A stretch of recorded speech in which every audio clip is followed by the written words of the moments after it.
Transition, en général c'est très normal, le temps pour vous de souffler et surtout pour moi de souffler aussi et de mettre quelques idées en place, c'est très important. Je disais quand on revient qu'on va essayer de parler de certains de ces animaux ou si vous voulez de certaines de ces choses que dans l'Ancien Testament nécessairement la loi interdisait ou alors Dieu avait donné comme prescription qu'il ne fallait pas toucher, qu'il ne fallait pas manger. Et commençons par une que tout le monde ou alors la plupart des personnes, je vais dire, et parfois certaines religions même ont choisi justement de carrément et totalement vivre à marge justement de cet aliment. Il s'agit du porc tout simplement. On prend un aliment comme le porc, je vais citer d'autres, le hibou par exemple. Les charognards, vous les connaissez, je cite juste les trois là, le porc, le hibou et les charognards.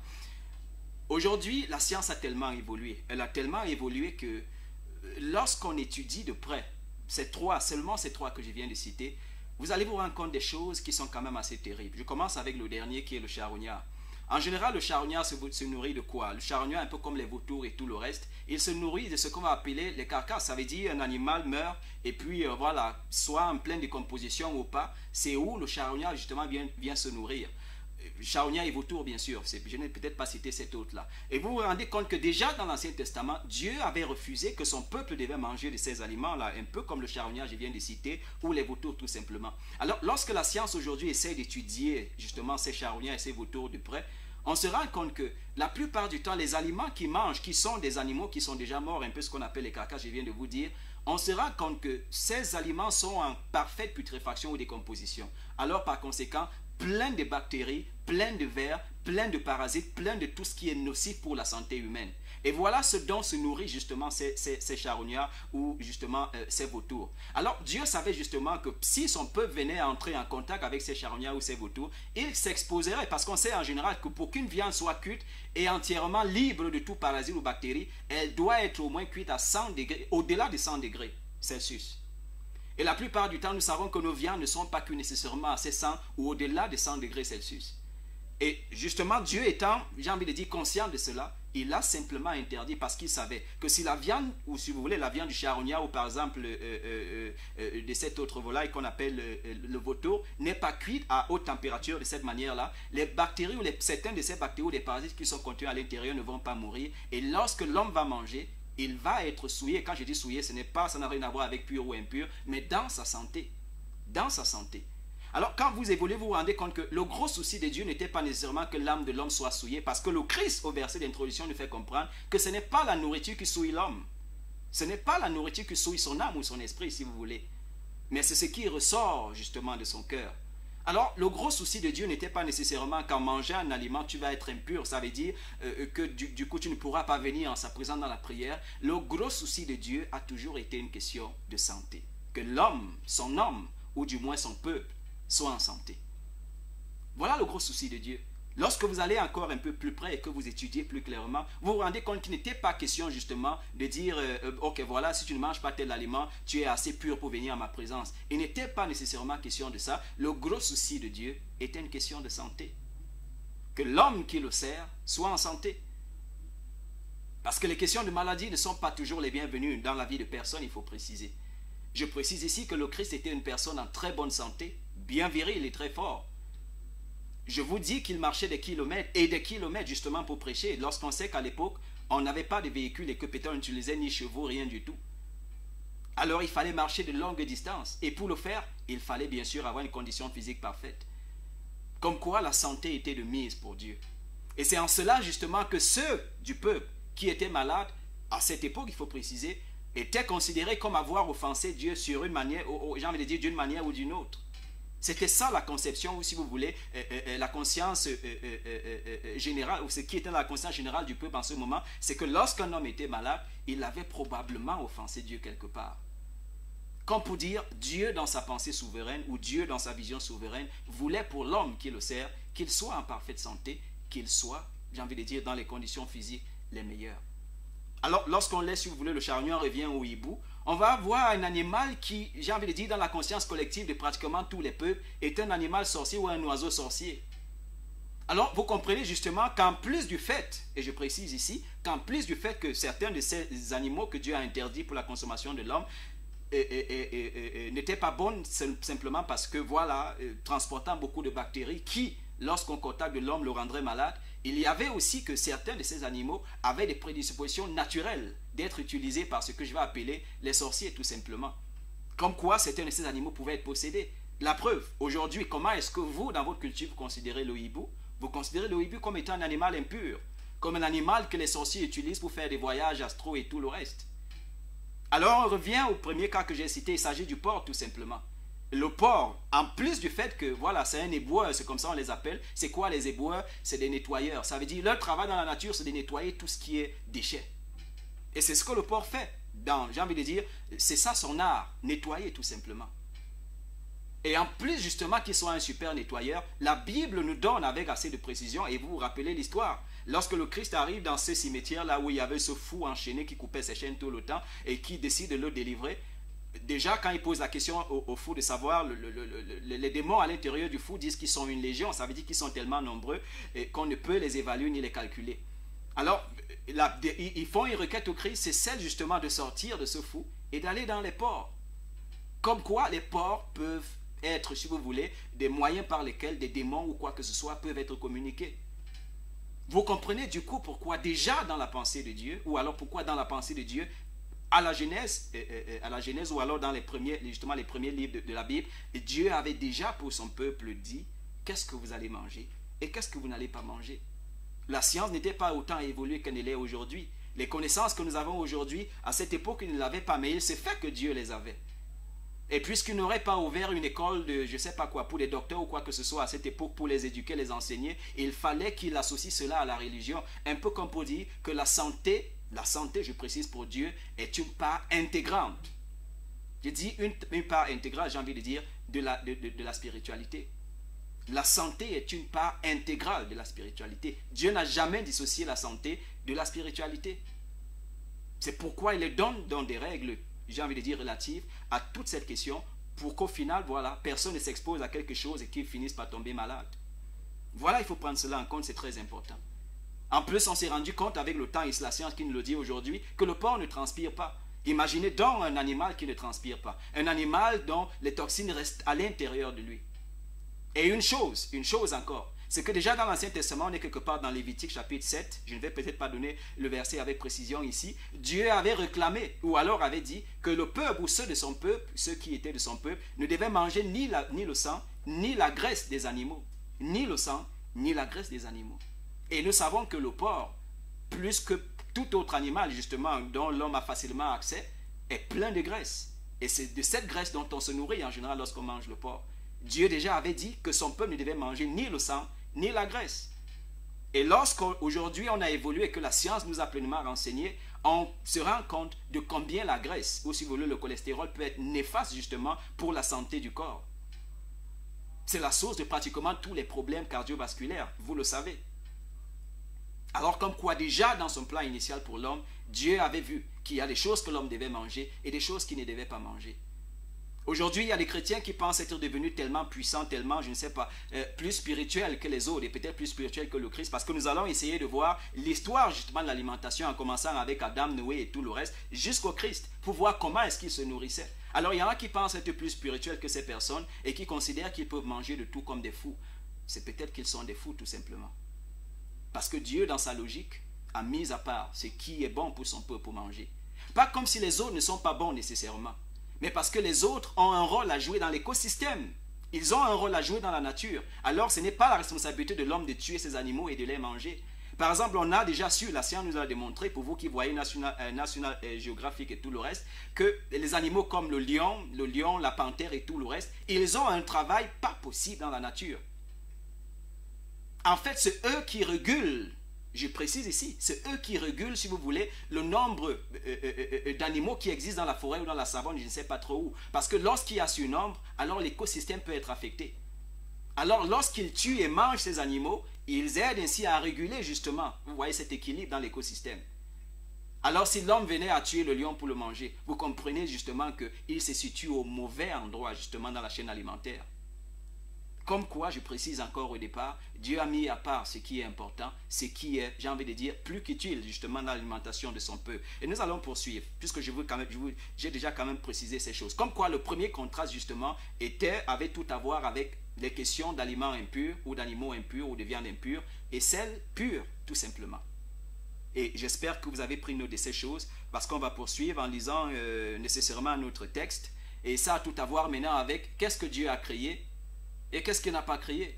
Et c'est un autre texte qui va nous donner un renseignement très particulier. Parce qu'en plus justement du problème des animaux purs et impurs ou des viandes pures et impures, il y a un autre problème, c'est celui de qu'est-ce que Dieu a créé. Parce que cette parole nous donne le comprendre, je vais la lire. Il y a un autre message qui arrive. Voilà, je vais les lire. Je vous fais la promesse, je vais lire les messages. Voilà. Lorsqu'on va dans 1 Timothée chapitre 4, verset 1 à 5. 1 Timothée chapitre 4, verset 1 à 5. Qu'est-ce que nous avons là-bas? Mais l'Esprit, on commence avec le verset 1 bien sûr. Mais l'Esprit dit expressément que dans les derniers temps, quelques-uns abandonneront la foi pour s'attacher à des esprits séducteurs et à des doctrines de démons. Par hypocrisie, de faux enseignants portant la marque de la flétrissure dans leur propre conscience, prescrivant de ne pas se marier et de s'abstenir d'aliments que Dieu a créés pour qu'ils soient pris avec action de grâce par ceux qui sont fidèles et qui ont connu la vérité. Car tout ce que Dieu a créé est bon et rien ne doit être rejeté, pourvu qu'on le prenne avec action de grâce, parce que tout est sanctifié par la parole de Dieu et par la prière. Parce que tout est sanctifié par la parole de Dieu et par la prière. Déjà, lorsqu'on revient au verset 3, je veux qu'on prenne note de quelque chose. Voilà, il y a un autre message qui arrive. Je vais lire tous vos messages, je vous donne la pleine assurance. Lorsqu'on revient au verset 3, il y a une précision qu'on a là. Prescrivant de ne pas se marier et de s'abstenir d'aliments que Dieu a créés. D'aliments que Dieu a créés.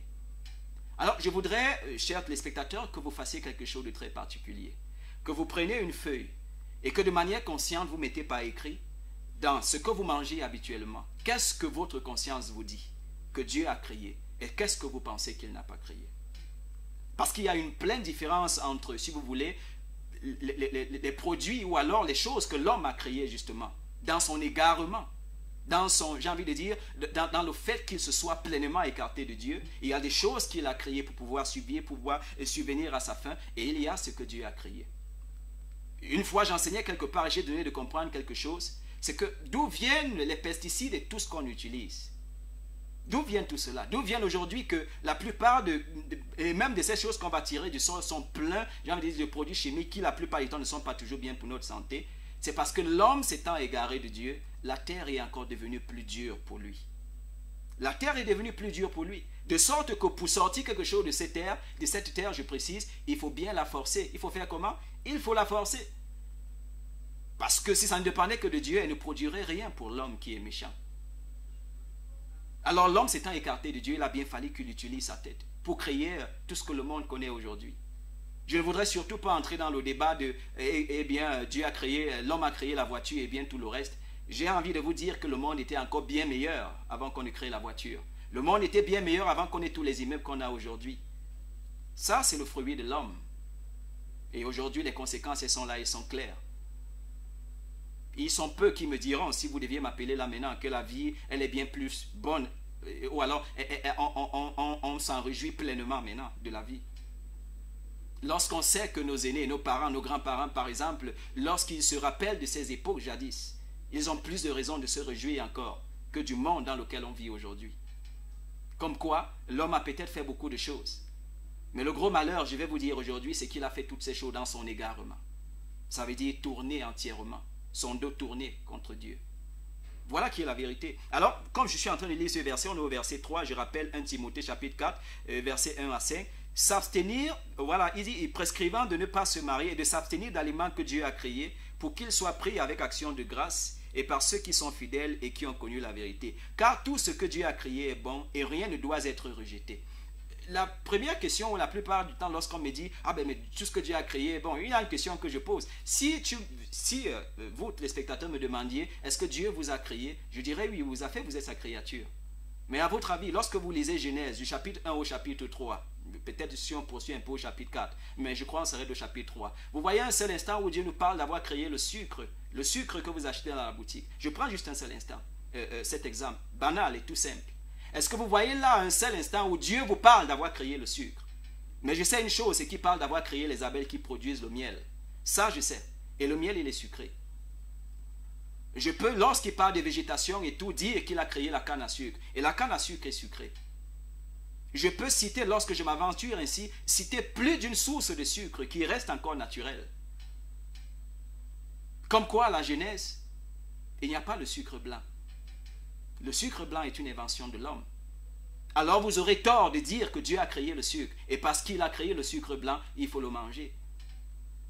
Parce que jusqu'à preuve de contraire, je vous prouve encore que le sucre est un produit de l'homme. Il provient de quoi? Il provient de la canne à sucre. Un produit naturel qui a été raffiné. Et on sait que selon tous les processus de raffinage, au final, il ne reste rien qui soit bénéfique pour la santé de l'homme. Ça, tout le monde le sait et peut-être vous aussi. Qu'après chaque processus de raffinage, il ne reste rien du tout qui soit bon pour la santé de l'homme. Comme quoi le sucre blanc n'est pas bon. À moins que vous considérez encore jusqu'ici être plus consacré que le Christ lui-même, plus consacré que Adam, plus consacré que Noé et tout le reste, plus consacré que Daniel, parce qu'on va voir leur histoire et essayer de voir comment est-ce qu'ils mangeaient. À moins que vous considérez justement que vous êtes plus consacré que ces personnes et que vous pouvez manger tout ce que le monde nous offre aujourd'hui à manger. Ce n'est donc pas pour rien si les hôpitaux sont bien plus remplis que des marchés maintenant. Ce n'est donc pas pour rien. Ce n'est donc pas pour rien que des pasteurs, et parfois c'est un peu attristant, vont se placer et vous dire tout, sauf peut-être vous parler de santé, et vous dire même que vous avez la liberté de manger de tout à condition que vous ayez prié sur ces choses. Lorsqu'on sait, je suis pasteur, lorsqu'on sait que par derrière eux aussi vont dans les hôpitaux se faire soigner, ils prennent des médicaments pour se faire soigner, mais on vous parle autre chose. Alors il est très important de considérer ces choses, très important de les considérer. Un autre message qui arrive, on va les lire, il faudrait quand même bien qu'on poursuive, avec ce qu'on est en train de dire. On avance, je viens de lire ce verset. Et puis il y a une autre chose qui est par exemple dit au verset 5, nous sommes dans 1 Timothée chapitre 4 verset 1 à 5, une autre chose qui est dit, parce que tout est sanctifié par la parole. Alors qu'est-ce que la parole dit par rapport à l'aliment que vous mangez? Vous vous rappelez lorsque le Christ doit multiplier les pains et les poissons pour donner justement à ceux qui sont là, qu'est-ce qu'il dit dans la prière? Je te remercie pour ce pain de la terre. Je te remercie pour ce fruit de la terre. Il précise, c'est un fruit de la terre. Comme quoi, l'attitude de chaque homme lorsqu'il devrait manger, c'est se rassurer que ce qui est dans ma bouche est un fruit de la terre. Est-ce que c'est un fruit de la terre? Parce que la Genèse nous donne, la Genèse est dans la Bible justement nous donne de comprendre que l'homme a été tiré du sol. Comme quoi n'est utile pour l'homme que ce qui nécessairement est tiré du sol aussi. Voilà ce qu'il faut comprendre. Alors ça doit être sanctifié par la parole. Ce que vous mangez doit être sanctifié par la parole. Puisqu'on précise qu'il y a la parole de Dieu et la prière. Pas seulement par la prière, mais par la parole. Est-ce que la parole rassure ou alors vous donne la garantie que ce qui entre dans votre bouche est l'œuvre de Dieu même? Nous allons poursuivre. Et en poursuivant, puisqu'on a déjà fait la différence très nécessairement, pour qu'on voie ensemble qu'est-ce qui est œuvre de Dieu, qu'est-ce qui est œuvre de l'homme, et que vous puissiez être capable justement de faire la différence, faire la part des choses et de savoir qu'est-ce que Dieu a créé et qui nécessairement est bon pour vous tel qu'il le dit, et qu'est-ce que l'homme a créé dans sa dérive et dans son égarement. Et en poursuivant justement, nous allons faire cette historique justement, essayer de voir dans l'histoire, en essayant de regarder comment c'est un grand personnage biblique dans toute cette évolution justement ont eux aussi mangé. Est-ce qu'ils avaient aujourd'hui, comme nous aujourd'hui, la pleine latitude, la possibilité justement de manger de tout, un peu comme nous le faisons dans le monde moderne dans lequel nous vivons, avec les conséquences dont vous et moi, nous connaissons bien sûr. Alors le tout premier régime que nous allons prendre, c'est le régime d'Adam. Il faut commencer avec le premier homme et puis voir nécessairement qu'est-ce que Dieu lui a dit en ce qui concerne sa nourriture. La première bonne nouvelle qu'on regarde dans ces textes, c'est que, ou alors dans les premiers textes de la Genèse, c'est que Dieu a créé la nourriture de l'homme avant de créer l'homme. Dieu aurait pu créer l'homme et puis pendant qu'il vit, il crée sa nourriture ou il le donne à manger tout simplement. Dieu a créé sa nourriture avant de le créer. Comme quoi la nourriture est plus vieille que l'homme. Très important. Alors, si on va dans Genèse chapitre 1, à partir du verset 29 au verset 30. Genèse chapitre 1, 29-30. Genèse chapitre 1, Genèse chapitre 1, verset 29 au verset 30. Et Dieu dit, voici je vous donne toute herbe portant de la semence et qui est à la surface de toute la terre. Et tout arbre ayant en lui du fruit d'arbre et portant de la semence. Ce sera votre nourriture. Je précise encore. Et voici, je vous donne, voici, je vous donne, voici, je vous donne. Tout herbe portant de la semence et qui est à la surface de toute la terre, et tout arbre ayant en lui du fruit d'arbre et portant de la semence, ce sera votre nourriture. La première chose qu'on va remarquer ici, c'est que la nourriture d'Adam était essentiellement constituée, il faut le remarquer, des céréales, des fruits et des légumes. Céréales, fruits et légumes. Céréales, fruits et légumes. Jusque-là encore, il n'est point mention, ou alors il n'y a aucune mention justement qui dit qu'à la Genèse, ça veut dire au départ, Dieu a demandé à l'homme de manger la viande. Rassurez-vous, dans la Genèse, tel que je vois, et dans ce verset, puisqu'on vient de le lire, il n'en est point question. L'homme devait manger, j'ai encore précisé, des céréales, des fruits et des légumes. Voilà l'alimentation que Dieu, justement, a recommandée pour l'homme. Alors, à votre avis, pourquoi l'alimentation d'Adam et Ève, si vous voulez, excluait la viande? C'est la question que je pose. S'il se trouve parmi vous quelqu'un qui voudrait bien répondre, ce serait déjà bien qu'avant qu'on termine l'émission, on va donner la réponse. À votre avis, pourquoi l'alimentation d'Adam et Ève à la Genèse lorsqu'il les crée? Et je précise qu'il a créé la nourriture d'Adam et Ève avant de les créer. Pourquoi l'alimentation d'Adam et Ève excluait la viande, tout simplement? Ah ben on va voir. J'espère vous trouver la réponse. Mais on va répondre justement avant la fin de l'émission, si Dieu le permet. On va voir le régime d'une autre personne. C'est un autre personnage qui n'est pas loin d'Adam, mais qui, entre Adam et Ève, on va trouver dans l'intervalle de ces deux, justement, d'Adam et puis de Noé, il faut préciser, bien des centaines d'années qui se sont écoulées. Ce n'était pas une histoire de moi, je dis bien des centaines d'années. Vous allez voir justement, voilà, qu'est-ce qui est recommandé ou alors qu'est-ce qui change avec Noé et quelles sont les répercussions directes justement de ce changement.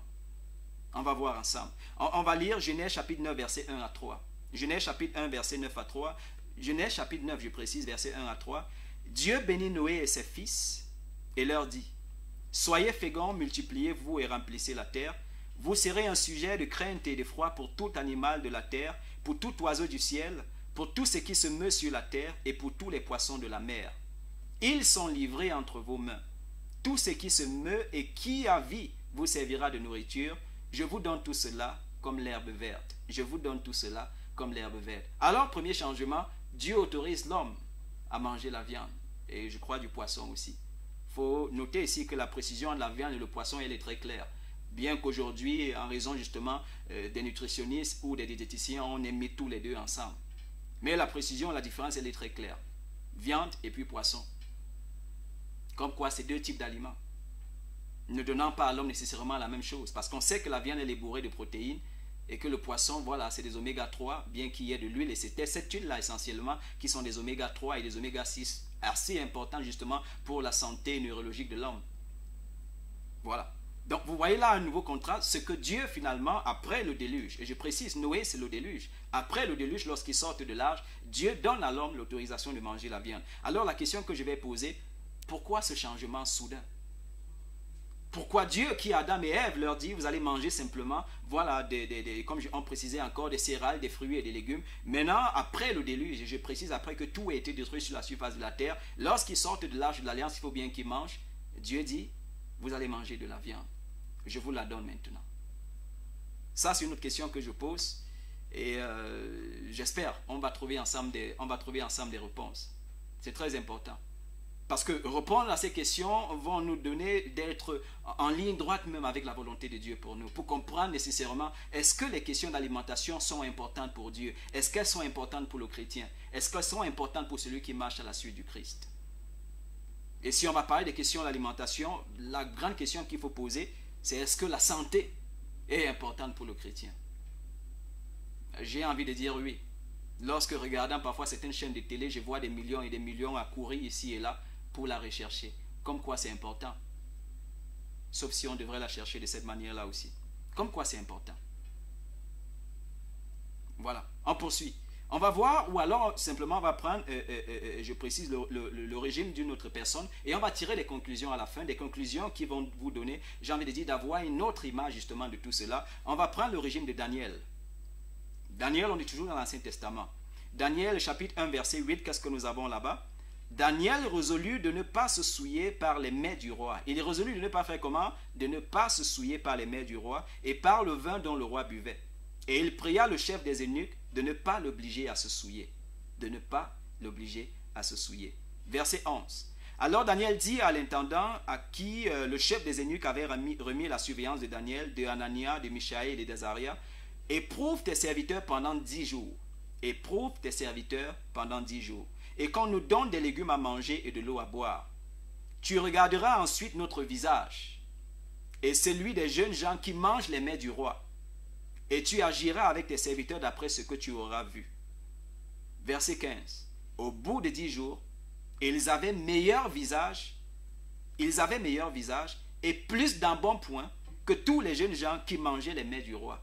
Ils avaient meilleur visage et plus d'embonpoint que tous les jeunes gens qui mangeaient les mets du roi. Qu'est-ce que Daniel, Azaria, Mishaël et Hanania avaient comme nourriture? Il est précisé ici, je précise bien, au verset 12. Éprouve tes serviteurs pendant 10 jours et qu'on nous donne des légumes à manger et de l'eau à boire.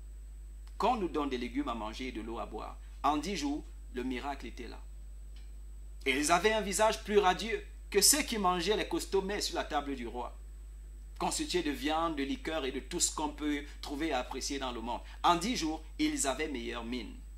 Et ils avaient de l'embonpoint. L'embonpoint, c'est quoi? Ils avaient pris un peu du poids, si vous voulez, ou du poids tout simplement. Alors ils ont tort, ceux-là qui nous ont donné de comprendre qu'il n'y a que la viande et toute autre chose qu'on peut citer qui puisse donner à un homme de prendre du poids et d'avoir une certaine corpulence. La parole de Dieu est claire. Seulement 10 jours, je dis bien seulement 10 jours, leur visage était bien plus radieux que ceux-là qui mangeaient sur la table du roi. Et ils avaient de l'embonpoint. Pour avoir mangé quoi? Des légumes et bu de l'eau, tout simplement. Nous allons poursuivre, nous allons voir l'alimentation maintenant dans le Nouveau Testament. On va juste survoler cela comme ça en raison du temps qui nous est imparti. Et j'espère que nous sommes ensemble et que nous suivons un autre message qui arrive. On va les lire. Et celui-ci nous dit, on va dans Matthieu chapitre 3 verset 4. Et on va parler de Jean-Baptiste parce qu'il s'agit de lui. Parce que la Bible, vous voyez, ces choses ne sont pas dites de manière anodine. Elles ne sont juste pas dites, j'ai envie de dire, pour nous faire plaisir. Elles relèvent quelque chose dont on devrait prêter attention. On devrait prêter attention à ces choses. Voilà. Et alors, qu'est-ce que nous lisons là? Jean avait un vêtement de poil de chameau. Nous sommes dans Matthieu 3, verset 4. Jean avait un vêtement de poil de chameau et une ceinture de cuir autour des reins. Il se nourrissait de sauterelles et de miel sauvage. Jean se nourrissait de quoi? Il s'agit de Jean-Baptiste. Il se nourrissait de sauterelles et de miel sauvage. Voilà la nourriture qu'un homme a mangée depuis son enfance, avec laquelle il a grandi. Et je sais une chose, c'est qu'aucune maladie n'a tué Jean-Baptiste, il a été décapité tout simplement. Je sais une autre chose avec tous les apôtres après, c'est que personne d'eux n'est mort d'une maladie quelconque. Tous ont été martyrisés tout simplement. Un gros contraste justement avec ce qui arrive aujourd'hui. Si la question d'alimentation n'avait pas d'importance, vous pensez, chers téléspectateurs, que cette précision aurait été faite? Ou elle a juste été faite, j'ai envie de dire, pour apporter un peu plus de tournure, je ne sais pas trop, un peu de vocabulaire à la Bible? Moi, je ne crois pas cela. Mais que cette précision a été faite parce qu'on devait attirer notre attention sur les questions d'alimentation. Nous allons voir notre personnage. Et c'est juste une parenthèse parce que les exégètes, et je précise les exégètes, nous donnent de comprendre quelque chose, c'est que lorsqu'on parle de miel sauvage, on voudrait quand même qu'on soit en train de réfléchir sur deux mots. Et c'est en grec. Akras et ankras. Akras, justement, c'était les sauterelles. Mais les exégètes voudraient que dans les textes grecs, justement, de la Bible, qu'il s'agit plutôt d'ankras. Ça veut dire qu'ils mangeaient des galettes, parce que là, il s'agit des galettes de blé. Ou alors faites à base de la farine de blé. Que ce dont se nourrissait Jean-Baptiste, c'était des galettes faites à base de farine de blé et du miel sauvage. Voilà ce dont il se nourrissait. C'est ce que les exégètes disent. On parle des questions d'alimentation.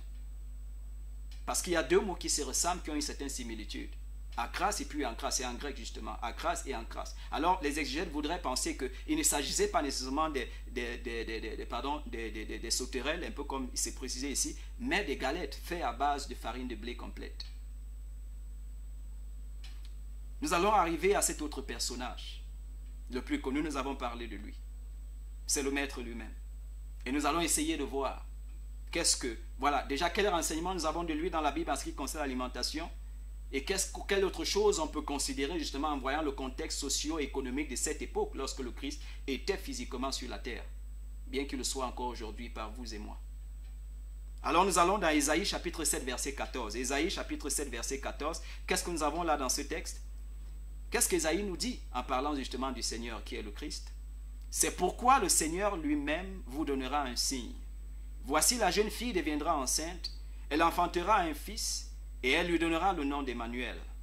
Il mangera de la crème et du miel.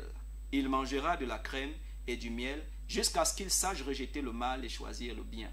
Vous voyez que là, on nous donne une autre précision encore de l'alimentation du Christ. Parce qu'il s'agit de lui ici, je précise. Nous sommes dans Isaïe chapitre 7, verset 14. Vous pensez, chers téléspectateurs, que toutes ces choses aient été citées comme ça, par hasard, juste, j'ai envie de dire, un peu comme je disais, apporter certaines tournures grammaticales au texte biblique?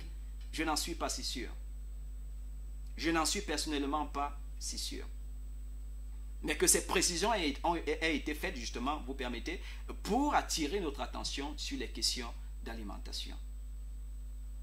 Et la preuve, elle est là, elle est claire dans notre monde. C'est vrai, en conclusion, on va le dire. La différence, elle est claire entre ceux qui s'empiffrent de tout et de rien et ceux-là qui ont choisi, j'ai envie de dire, de calculer qu'est-ce qu'il y a dans leur bouche, qui ont choisi d'être méticuleux dans ces choses, dans le choix des choses qu'ils vont manger. Les choses sont là, elles sont évidentes. La différence, elle est claire entre nos parents qui ont existé avant nous, ou nos grands-parents tout simplement, qui ont vécu jusqu'à un âge un peu plus avancé, et nous autres aujourd'hui, qui mangeons de tout ce que la société moderne ou le monde moderne a à nous offrir. La différence, elle est claire. Lorsqu'on sera en train de tirer les conclusions ou de faire des remarques tout simplement, vous allez le remarquer vous aussi. Et lorsqu'on poursuit, on peut ajouter justement, et selon les textes bien sûr, que le Christ mangeait aussi du pain. Et il faut préciser ici, je précise encore, c'est très important, qu'à l'époque du Christ, et jusqu'alors encore en Israël aujourd'hui, le pain est fait à base de farine de blé et d'orge. Et c'est de la farine complète. Ça veut dire qu'elle n'a pas été raffinée. Elle est complète. C'est pourquoi le pain, si on devait vous le rapporter d'Israël par exemple, vous remarquerez que la mie à l'intérieur n'est pas blanche. Elle n'a pas besoin d'être dorée pour changer de couleur. Elle a cette couleur initiale ou cette couleur originale justement du blé et de l'orge. Sauf que le pain qui nous est donné aujourd'hui, qu'on fabrique dans pratiquement toutes nos villes et partout, qu'on va trouver dans pratiquement toutes les grandes surfaces, c'est du pain dont la mie est blanche. Ça veut dire que le pain a été fait à partir de quoi? De la farine de blé raffinée. On l'a raffiné. Et j'ai dit tout à l'heure, lorsqu'on étudiait le texte dans 1 Timothée, chapitre 4, à partir du verset 1 à 5, qu'il faudrait, lorsqu'on veut manger, qu'on parvienne à faire la part des choses entre ce que Dieu a créé et ce que l'homme, dans son égarement, a créé. Pourquoi aujourd'hui? Et je précise encore, on a tellement de cas de cancer en Europe, aux États-Unis et partout. Pourquoi? Et pourquoi justement ces cas de cancer justement commencent à être nôtres justement en Afrique, au Cameroun et même dans la ville de Bafoussam où on se retrouve? Ça part de quoi? Pour vous autres qui avez un certain âge, vous connaissez combien de personnes parmi vos parents et vos grands-parents qui sont nécessairement morts de cancer? Pourquoi est-ce que c'est aujourd'hui? Pourquoi depuis on a choisi de dire on va manger un peu comme le blanc, j'ai envie de dire voilà, il faut profiter de son argent, il faut profiter de la vie. Pourquoi cela est venu avec encore plus de problèmes?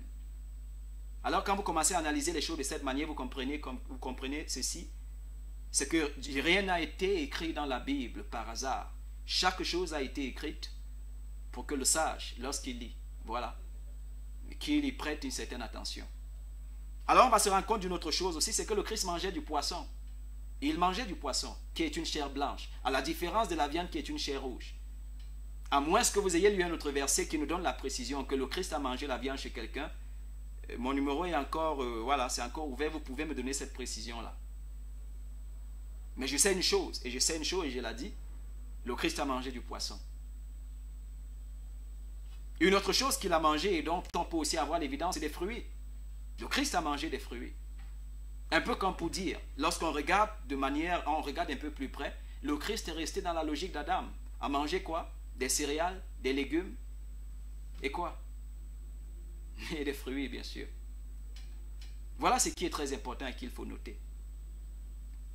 Et on sait en général que à cette époque-là, l'huile qui était consommée partout en Israël, c'était l'huile d'olive.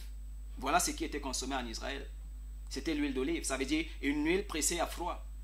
Et Dieu seul sait combien aujourd'hui l'huile d'olive est prisée pour toutes ses vertus thérapeutiques et pour tout ce qu'elle peut faire comme bien dans le corps de l'homme. Et on sait avec précision qu'à cette époque, c'est l'huile qui était consommée.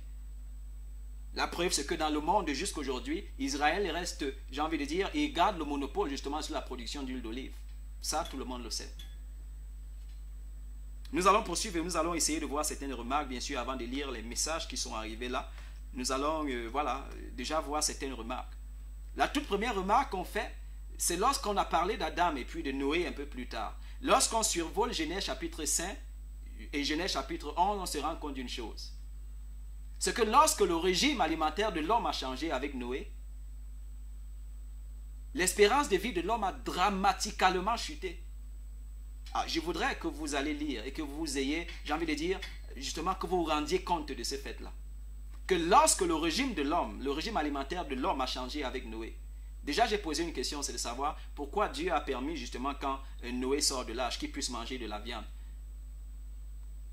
Et vous vous rendez compte, je suis en train de préciser, lorsque le régime alimentaire de l'homme a changé avec Noé, l'espérance de vie, qui jusqu'alors, lorsqu'on commence à citer, à faire la généalogie que je ne vais pas faire ici, restait dans les 700, 800, 900, avec Noé est descendu à 500, et de Noé, c'est descendu jusqu'à, j'ai envie de dire, le tout dernier personnage qu'on va prendre, c'est Joseph lui-même, qui est mort à 105 ans. Ça veut dire que c'est descendu aussi bas que cela. C'est-à-dire le tout dernier personnage historique qu'on va prendre, si vous voulez, d'Adam, un autre message qui arrive, qu'on va prendre d'Adam jusqu'à Joseph. Parce qu'avec Joseph, c'est toute une autre histoire, si vous voulez, qui commence pour le peuple d'Israël. Vous allez vous rendre compte que lorsque le régime alimentaire a changé, il y a eu j'ai envie de dire, un changement drastique. Une chute pas possible, justement, dans l'espérance de vie de ces deux groupes-là. Vous allez essayer de lire Genèse chapitre 5 et Genèse chapitre 11 pour vous rendre compte lorsqu'on est en train de citer les généalogies. Et vous allez vous rendre compte, justement, si on s'arrête à 105 ans et qu'on continue d'évoluer jusqu'à notre ère, en parlant justement de ce décalage aussi certain, justement, de l'homme, qui l'a marqué j'ai envie de dire, dans sa dispersion, dans son égarement, que voilà, l'espérance de vie continue à diminuer. Avoir 100 ans aujourd'hui, c'est quelque chose pour lequel il faudrait célébrer terriblement. Peut-être la génération passée encore, parce que lorsqu'on regarde à notre génération et avec tout ce qui nous est offert, il y a encore beaucoup de choses à redire. Ça, c'est la première chose qu'il faut remarquer. Alors, la toute première conclusion qu'on peut citer, qu'on peut tirer ici, c'est que le régime d'Adam, le régime alimentaire d'Adam, était de loin plus élevé que celui qui avait été donné à Noé. Parce que jusqu'alors, il a permis à ces personnes de vivre assez longtemps. Donc, quand on va me dire c'est Dieu qui donne la vie. Ah ben d'accord, mais vivez comme vous voulez. Allez boire du poison maintenant. Mangez comme vous voulez. Et puis vous allez me dire après. Tous les problèmes d'obésité, de surpoids, les problèmes cardiaques, ça vient d'où? Et vous me dites c'est Dieu qui donne la vie. Lui, il donne la vie et vous avez une responsabilité, c'est de préserver cette vie-là. Vous avez une responsabilité. Vous avez une responsabilité. Parce que jusqu'alors, je sais une chose, c'est que Dieu ne désire la mort de personne.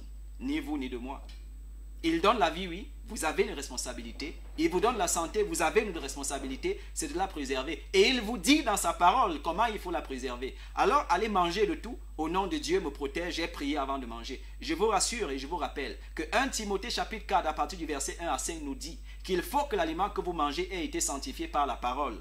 Comme pour dire quoi? Que la parole vous rassure que c'est un aliment créé par Dieu et bon pour votre corps. Et deuxième chose, par la prière. Il y a deux choses à qui doit sanctifier votre nourriture. La parole de Dieu et la prière.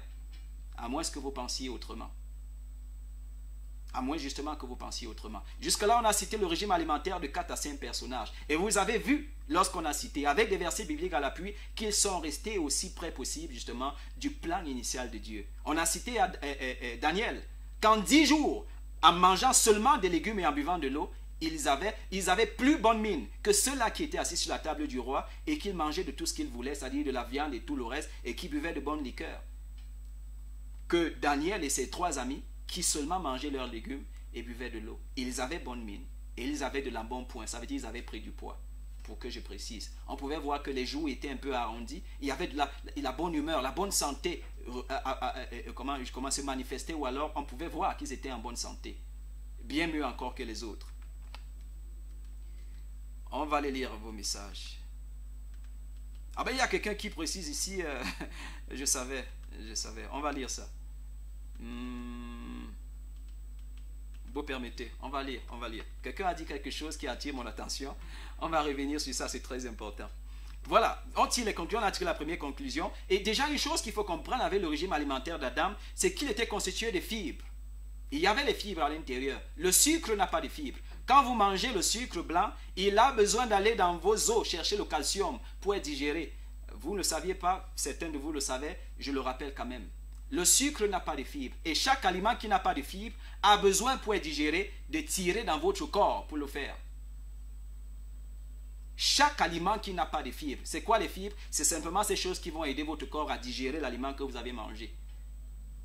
Et il se fait que tout ce que Dieu a demandé à Adam de manger à la Genèse contenait des fibres. Les céréales ont des fibres.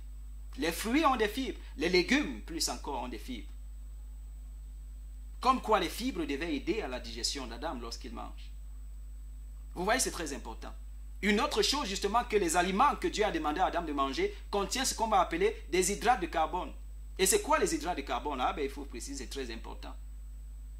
C'est justement ces choses-là qui vont aider à réguler la quantité d'huile que vous avez dans le corps pour éviter le mauvais cholestérol qui va endommager votre foie, endommager votre bile, votre pancréas et plus tard endommager votre cœur. Les hydrates de carbone. Il faut préciser ce jour parce qu'il faut que vous les sachiez. Une autre chose que l'alimentation d'Adam avait ou continue d'avoir pour ceux qui ont choisi de rester aussi près de la nature, c'est que ça contient des antioxydants. Et c'est quoi le rôle des antioxydants? Parce que bourrés d'oxygène vont justement aider, voilà, lorsqu'il y a peut-être destruction des cellules, que les radicaux libres n'endommagent pas votre santé. Et on sait aujourd'hui, la science le prouve à tous les niveaux, que les antioxydants justement permettent d'éviter les cancers. Comme pour dire, si vous voulez prévenir les cancers, il faut consommer des aliments qui contiennent des antioxydants. Alors l'alimentation d'Adam, celle que Dieu a prescrite à Adam, justement contenait ou alors est bourrée d'antioxydants. Vous voyez? On ne va pas laisser les vitamines de côté. Parce qu'elle est bourrée de vitamines. Elle est bourrée de nutriments.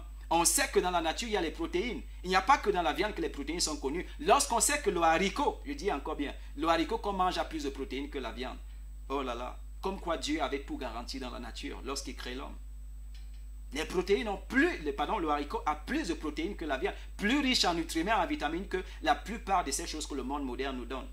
Parce que l'alimentation du monde moderne est essentiellement calorique.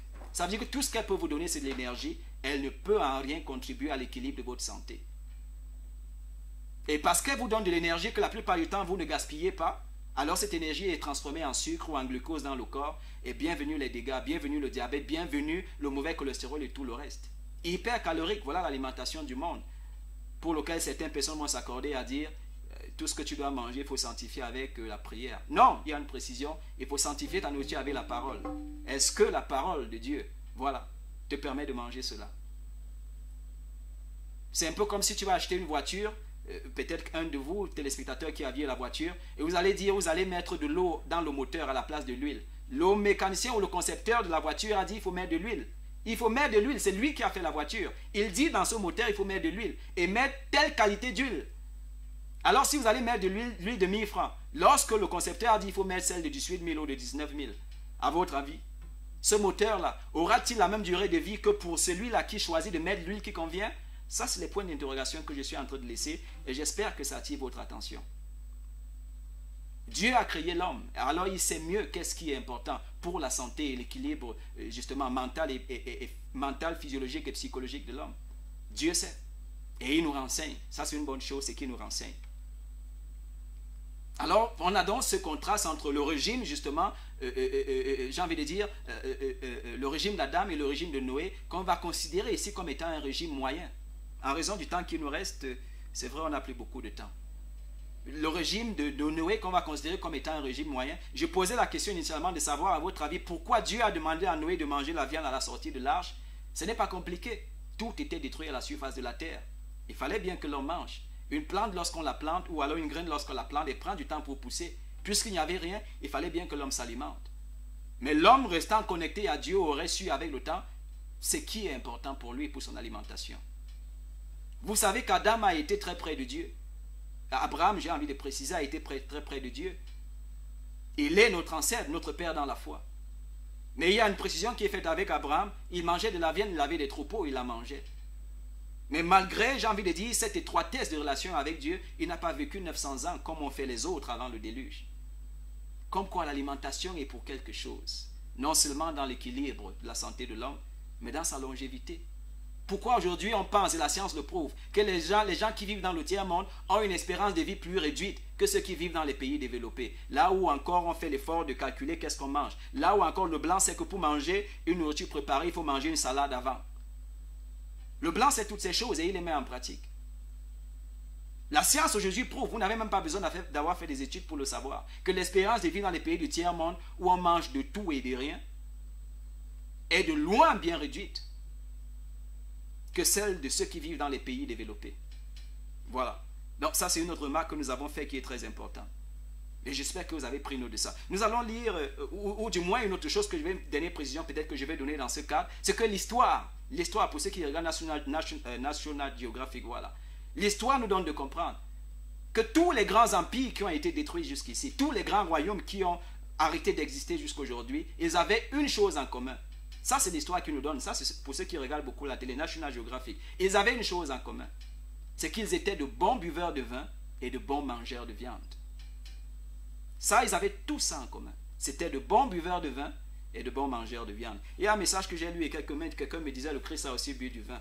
Si, du coup, ça vous encourage pour boire, bon, tant mieux, ce serait déjà très bien.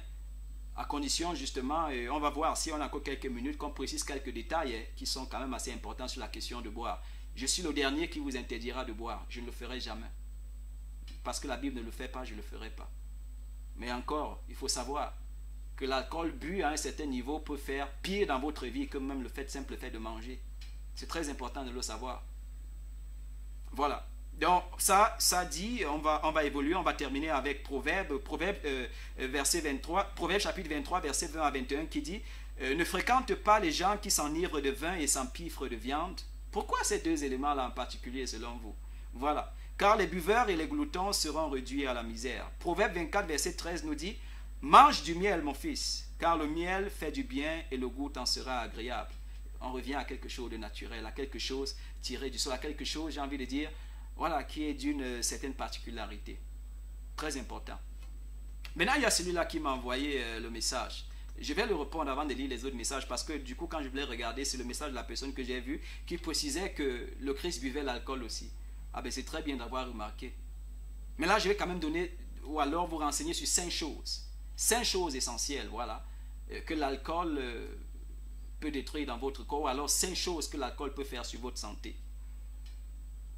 C'est déjà bon de savoir. Lorsqu'on sait, et ça c'est l'un des tout derniers rapports de l'OMS, que l'alcool tue par année, et chaque année, 88 000 personnes. Ça veut dire 88 000 personnes dans le monde décèdent chaque année de suite justement de la consommation d'alcool. Ça, c'est quelque chose qu'il faut prendre en compte. Et c'est toujours un des rapports de l'OMS qui nous donne de comprendre que l'alcool détruit l'expérience ou alors réduit l'expérience de vie de l'homme qui boit de 30 ans. Je vous rassure quand même qu'ils ont à leur compte les meilleurs chercheurs, les meilleurs docteurs, j'ai même envie de dire mieux que moi. Voilà. Alors le rapport qui nous donne, c'est que l'espérance de vie de celui qui boit est réduite de 30 ans. Alors quelqu'un m'a dit le Christ buvait, c'est déjà bien de le savoir. Mais il faut encore savoir comment il buvait. Si c'est comme nous le faisons, ça m'étonnerait précisément, ça m'étonnerait sérieusement. Une chose qu'on va faire, puisqu'on va citer 5 pour partir d'ici, que le réalisateur me fasse cette grâce-là, l'alcool donne le cancer. L'alcool contient une chose, et ça tout le monde le sait, et pas un seul type de cancer, parce que quand on dit alcool, la seule chose qu'on boit, c'est le foie. Cancer du poumon, cancer du sein, cancer de tout ça. L'alcool a la capacité de donner tous ces cancers-là. Bien que la plupart du temps, on reste circonscrit au cancer du foie. L'alcool contient le fameux éthanol, et ça tout le monde le sait, qui, lorsqu'il arrive dans le corps, produit une substance terriblement chimique, j'ai dit une substance terriblement chimique, qu'on va appeler l'acétadélie. Cette substance chimique est autant nocive qu'elle est responsable de la destruction de votre ADN. Comme quoi, cette substance que cause ou alors qui est créée dans votre organisme lorsque vous consommez de l'alcool détruit l'ADN. Ah ben ça ne fait pas que c'est-à-dire ça va jusqu'à votre ADN. Et une autre chose que cette substance va faire justement, ce n'est pas seulement de détruire votre ADN, c'est d'éviter que vos cellules se réparent. Parce qu'on sait que les cellules ont la capacité de se réparer lorsqu'elles sont endommagées, nécessairement justement par le fait des antioxydants que vous prenez par l'alimentation. Alors vous voyez que l'alcool va justement faire que vos cellules ne se réparent pas et qu'elles ne se régénèrent pas. Et une chose que l'alcool va aussi faire, c'est qu'elle va éviter au corps ou alors faire que le corps ne soit pas capable d'absorber justement les vitamines. Ces vitamines qui sont anticancéreuses. Vitamine A, vitamine B, vitamine C, vitamine D. Faites un peu de recherche sur ça, c'est très important. Comme quoi celui qui consomme de l'alcool s'expose au cancer, tout simplement. C'est très important de le savoir. Avant de poursuivre peut-être sur un autre élément, on va prendre les messages en raison de comment est-ce qu'ils sont venus, pas nécessairement par le premier. Et celui dit bonsoir, ça c'est Moïse de Madelon. Bonsoir docteur Marcel, comment faire pour avoir le curcuma et comment on l'utilise? Et dans quel cas? Merci d'avance.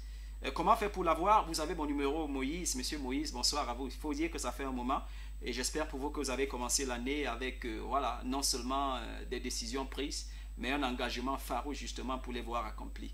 Donc, comme je dis, vous avez mon contact en ce qui concerne le curcuma, vous l'aurez et de bonne qualité, je précise. Voilà, parce qu'il y a encore une question de qualité. Très important. Donc, Moïse de Madelon, vous l'aurez votre curcuma si du moins, voilà, vous me contactez après l'émission où je pourrais le faire aussi, on ne sait jamais. Je poursuis avant de reprendre un autre message. L'ostéoporose, c'est quoi l'ostéoporose? C'est l'amincissement des os. L'amincissement ou la dégradation, on me précise que mon temps sera bientôt fini. L'ostéoporose, c'est simplement l'amincissement des os ou alors la dégradation des os. L'alcool cause l'ostéoporose. Et elle le fait comment? On sait en général que pour l'ostéoporose, c'est les femmes qui ont atteint un certain âge, surtout lorsqu'on se rapproche de la ménopause et tout le reste, les os voilà, se dégradent et on peut justement avoir ce problème d'ostéoporose. Mais le soulard, celui qui boit, le buveur, justement peut aussi avoir l'ostéoporose parce que jusqu'à aujourd'hui, la nutrition nécessairement et la chimie aussi nous donnent de comprendre, ou à la chimie alimentaire nous donne de comprendre que l'alcool prévient les os justement d'absorber le calcium. Donc le calcium reste hors des os. Pourtant, il a besoin d'être à l'intérieur des os. Alors l'alcool peut donner l'ostéoporose. Une autre chose que l'alcool va vous donner, chers téléspectateurs, vous connaissez que la société camerounaise en fait est de plus en plus dépressive. En fait, le stress est devenu la cause de maladie numéro 1 au Cameroun, il faut préciser, c'est très important. L'alcool rend dépressif. Et il se fait justement que c'est un cercle infernal, parce que lorsqu'on devient dépressif, on devient encore plus dépendant de l'alcool. Ça veut dire, celui qui est entré par ces chemins-là, il faut une délivrance pour l'en sortir. Voilà ce que l'alcool peut faire aussi. Je vous donne la précision, c'est très important. C'est vraiment très important. Une autre chose, et c'est une maladie qui touche de plus en plus les Camerounais, c'est l'insuffisance rénale. L'alcool peut cause des problèmes d'insuffisance rénale, comme on dit. Ça vous encourage, ça continue de vous encourager de boire, pas comme si je vous demande d'arrêter, mais peut-être que vous allez un peu plus loin que d'habitude, ou alors plus loin que prévu. Si ça continue de vous encourager, il n'y a pas de problème. Sauf que je sais une chose, c'est qu'au bout de chaque action qui n'est pas bonne, posée, qui n'est pas bonne et qui endommage votre santé, il y a un docteur qui attend. Ça, c'est ce que je sais en tout cas. Sauf si lorsque ce sera arrivé, vous aurez fait le choix de ne pas rencontrer de docteur du tout. Voilà, c'est très important. Donc, une autre chose que l'alcool va faire, j'ai dit, voilà, c'est causer justement ce problème d'insuffisance rénale. Lorsqu'on sait que lorsque vous buvez, vous urinez plus que d'habitude. Et il se fait que lorsque vous urinez, vous ne faites pas que sortir l'alcool que vous avez bu, en raison justement du fait que l'alcool, par son... vous savez, l'alcool chauffe. Ça ouvre les reins de sorte que même l'eau qui est contenue dans le corps aussi sort. C'est pour ça, en général, vous le savez, vous qui buvez beaucoup, ou alors s'il se trouve parmi vous certains qui boivent beaucoup, les matins, des nuits, vous avez beaucoup bu, vous avez terriblement soif. Déshydratation, c'est déjà un indice. On sait que l'insuffisance rénale commence de cette manière-là. Oui, merci Francky. Je finis s'il te plaît, je conclue. On me signale juste qu'on a terminé. Voilà, je conclue quand même, c'est très important. Les messages, oh là là, je vais les lire. On a reçu quand même assez de messages. Je vais les lire. Jusqu'à ce que le réalisateur dise que c'est vraiment terminé. Mais j'ai terminé. Je vais dire ici le dernier cas, justement, puisqu'on devait citer sain. Il s'agit justement voilà, des problèmes hépatiques. Il y a ce qu'on appelle aujourd'hui voilà, l'hépatite alcoolique. Et ça touche beaucoup de Camerounais aujourd'hui. C'est en cela que certaines personnes, je les respecte, vont dire que l'hépatite est héréditaire. Je serai le dernier à le dire. Parce qu'il y a un cas qu'on appelle l'hépatite alcoolique, justement, voilà, qui n'a rien à voir avec le fait qu'un homme ait voilà, eu un rapport avec une femme. Tout simplement parce que par le fait de boire, il a endommagé ses cellules hépatiques. Et maintenant qu'elles sont endommagées, justement, on va donc avoir ce que je viens de citer, l'hépatite alcoolique.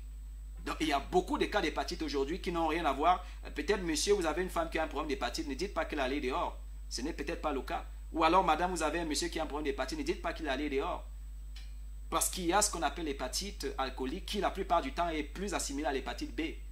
Pas que l'hépatite B seulement soit causée par l'alcool, il faut que je précise. Voilà, c'est très important de le savoir. Et une autre chose que l'alcool va faire toujours dans le foie, c'est qu'il va encourager la multiplication des cellules hépatiques. Et ces cellules hépatiques qui sont multipliées par la consommation d'alcool sont plus facilement détruites dans le corps. Ça veut dire plus facilement endommagées. Parce qu'elles sont le fruit de l'alcool. Ça veut dire que l'alcool devient comme un engrais, justement, qui va promouvoir la multiplication de ces cellules hépatiques. Alors, toute chose qui vous invite justement à être, je ne sais pas, un peu plus sérieux dans vos consommations d'alcool, c'est très important. Sans oublier que l'alcool rend étourdi et que ça ensommeille. Je vous ai dit, l'histoire nous a dit, National Geographic, pour ceux qui regardent la télévision plus souvent, que les plus grands empires qui sont tombés avec quelque chose en commun, c'est qu'ils étaient de bons buveurs et de bons mangeurs de viande. Voilà, moi ça m'a plu de vous le dire, c'est très important. Alors, pardon, réalisateur. Oui, je termine, je te prie, je termine. C'est lui ou celle-ci me demande bonsoir docteur Marcel, comment faire pour ne plus boire voilà, de la part d'Ornella. Comment faire pour ne plus boire? C'est vrai que mon émission est terminée. Si ça vous plaît justement de maintenir ce contact avec moi, on pourra discuter de cela, pourquoi pas après, peut-être après l'émission, c'est très important. Faites juste comme toutes ces personnes qui m'ont rencontré durant la semaine, avec qui on a passé de bons moments, et pour toutes ces autres personnes qui ont commencé leur traitement dans la semaine. Voilà, on pourra se dire beaucoup de choses qui pourront vous aider sur la question de voilà, comment faire pour ne plus boire. Sauf que c'est possible parce que le pasteur et docteur Marcel qui vous parle a connu son temps, je ne sais pas si je vais dire de gloire dans les questions d'alcool. Je sais d'où je viens. Alors je sais qu'est-ce que je vous dis ici maintenant. C'est très important. Alors si quelqu'un me demandait alors quelle viande on va manger, je vais dire il faut manger du poulet. Le poulet est différent de la poule. Je le dis tout le temps à une amie que j'aime bien. Le poulet est différent de la poule. Le poulet ce n'est pas la poule. La poule, elle est plus mature. Le poulet, c'est simplement, si vous voulez, la poule qui n'a pas encore atteint sa maturité sexuelle. Ça veut dire une poule qui ne peut pas encore pondre des œufs. Voilà.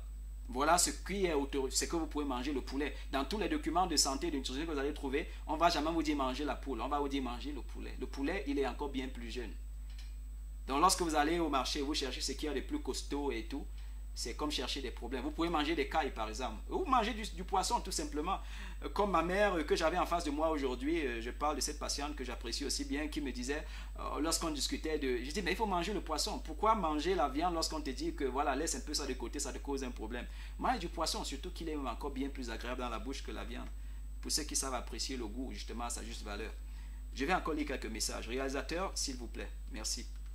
Je lis cet autre. Ok, voilà, je tombe justement sur celui qui m'a dit qu'il a aussi bu du vin. Le 690, j'ai pris note. Voilà, ce serait déjà bien si vous buvez comme lui. Ce serait déjà très bien, vraiment très bien si vous buvez comme lui. Et il y a un autre qui m'a dit, tirez-en une conclusion, s'il vous plaît. J'espère que j'ai tiré la conclusion et que vous avez pris note de quelque chose. Vous n'avez pas laissé de nom aujourd'hui, mais bonsoir à vous et merci d'avoir envoyé le message et voilà, surtout d'avoir regardé l'émission. J'espère que ça a été d'une certaine utilité aujourd'hui. Il y a cet autre qui a dit, bonsoir docteur Marcel, merci encore pour les conseils d'aujourd'hui. Voilà, ça me va tout droit au cœur. Ok, ça vous va tout droit au cœur. Voilà, j'espère, je voudrais que du cœur, ça aille dans votre corps tout entier, justement, c'est très important. On va prendre cet autre message qui nous a dit aussi, bonsoir docteur Marcel, je ne savais pas que la Bible parlait de la santé. Ah ben il me dit, il ne savait pas que la Bible parlait de la santé. Si que la Bible en parle. C'est vrai qu'aujourd'hui on a élaboré sur la question de nutrition. Je sais qu'il parle de santé comme, je vais dire quoi, docteur et puis patient. Parce que dans la Bible, la plupart du temps, ce qui attire notre attention, c'est voilà, les miracles qui ont été faits et tout le reste. Voilà, il y a eu autre chose que ça. C'est très important. Alors on va prendre celui-ci aussi qui dit, bonsoir docteur, c'est Alice. Je ne sais pas si c'est Alice que je connais, sauf que ce n'est pas avec son numéro. Je ne sais pas si c'est Alice que je connais. Je profite quand même pour saluer Alice que je connais. Voilà, Alice et sa mère, Madame Sandrine, bonsoir à vous. Voilà, si ce n'est pas Alice que je connais. Alice dit, bonsoir docteur, très intéressant ce que vous dites. Merci. Merci si vous trouvez intéressant ce que je dis. C'est moi qui vous remercie justement d'avoir regardé encore aujourd'hui cet autre rendez-vous que nous avions ensemble. Je vais prendre cet autre message. J'espère, aïe aïe aïe, j'espère. On me dit encore, me signale encore avec fermeté que voilà, c'est terminé. Voilà, comment arrêter? Il y a là, c'est le dernier message, le message qui vient d'arriver, c'est comment arrêter. Comment arrêter? Je ne sais pas trop arrêter quoi, l'alcool? Bon, on peut discuter après l'émission. Comment arrêter? Vous allez me dire exactement ce que vous souhaitez arrêter et à partir de là, voilà. Celui-ci demande, ok, bonsoir docteur, est-il vrai que l'organisme a besoin d'alcool? Oui, l'organisme a besoin d'alcool, mais la nourriture que vous mangez déjà vous donne l'alcool suffisamment même. Ah, monsieur Raphaël, je crois, Rafa, j'ai mis Rafa, je ne sais pas trop, c'est quelqu'un que je connais probablement. La nourriture que vous mangez, surtout les féculents, ont déjà toute la dose d'alcool, de sucre et de tout ce que vous avez besoin, tout ce dont votre corps a besoin. Donc, peut-être une bière en passant, mais n'en rajoutez pas plus. Ça ne vous fera que du mal. Voilà. Ouais, réalisateur, je lis les deux. Il y a deux autres messages. Je lis ça et puis j'ai terminé, s'il vous plaît. Je lis ça, juste pour faire honneur à tous ces fidèles téléspectateurs de la Living Water Channel. Voilà. Voilà, je prends cet autre qui dit merci beaucoup, pasteur. Tout simplement. Il n'y a rien d'autre à ajouter à cela. Merci beaucoup, pasteur. C'est moi qui vous remercie en tout cas. C'est moi qui vous remercie. Je prends cet autre message. J'espère que j'y arrive. J'y arrive.